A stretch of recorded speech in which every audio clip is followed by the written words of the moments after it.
In this video, I'm going to show you how to import CSV file into Microsoft Excel. So firstly open Excel, then minimize.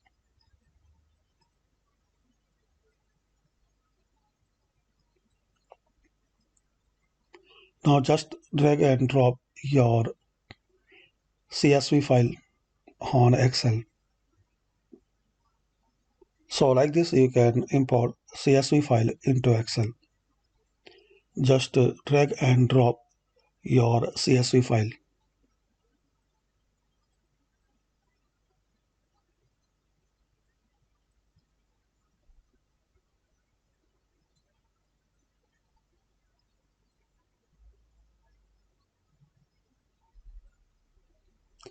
If you not see proper data, so make column line wide. So this is the quick and easy method to import a CSV file into Excel. Thanks for watching.